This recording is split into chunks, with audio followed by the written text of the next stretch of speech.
So it's a little bit different from a traditional MOOC in that the folks who participate are already professionals. So you could consider this sort of a lifelong learning piece or a professional development piece. And so the audience is a little more narrow.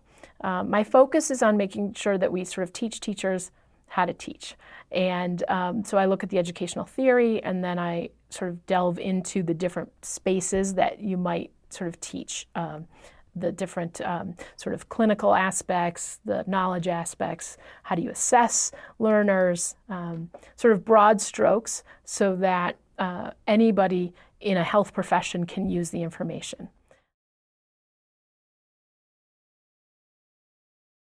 But I was very interested in making sure that people, no matter where they were, could access the course and then apply it to their own context.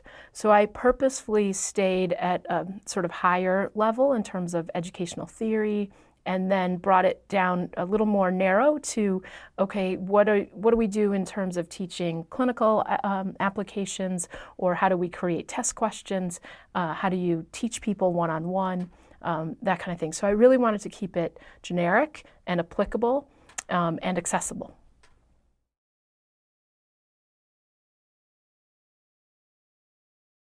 By putting the information out on the web, and by allowing access and allowing discussion and discourse on the platform where people can talk about their experiences, share their best practices.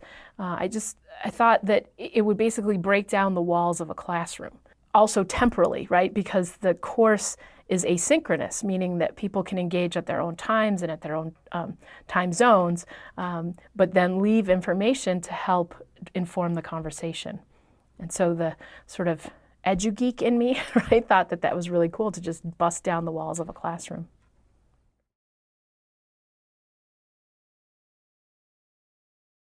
What was reaffirmed for me is that all of the folks that were engaged in this course think about many of the very same things, right? So how do we teach somebody in a safe manner around patient care?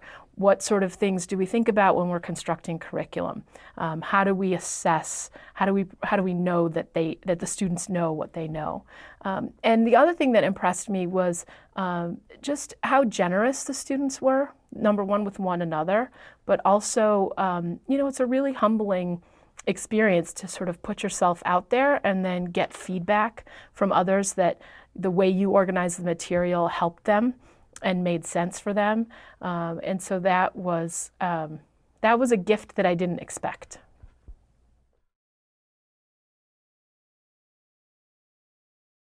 Again, it validates for me that really sort of valuing other people's perspectives and valuing the richness that they bring to the situation. And in some ways, it's like a jazz riff, right? So the last week of my course, I actually film every time, and it's based on what happens in the discussion sections and the questions that are raised and the issues that come up and the best practices that people share. We also create a space where people can share educational resources that are available on the web. So in some ways, it's like a crowdsourcing.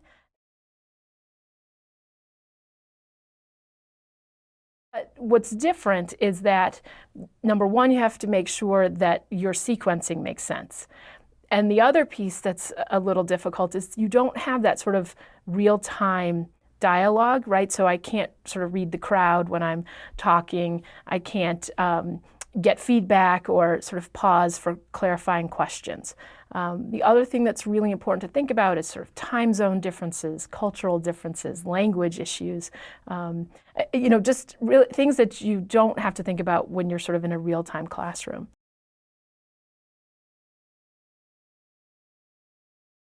With the MOOC, I think it's just another tool in sort of the whole gamut of how do we teach people, how do people connect with one another, how can you learn, how can you sort of expand opportunities. I know it doesn't take away from the real-time discussion and what happens. It's an addition, so it's an add-on, because what happens is people engage in the MOOC and then they translate it into their own space in real time. And one of the challenges is not going to be how many people, of the 10,000 people who took your course, how many actually finished it. I don't think that's the right metric.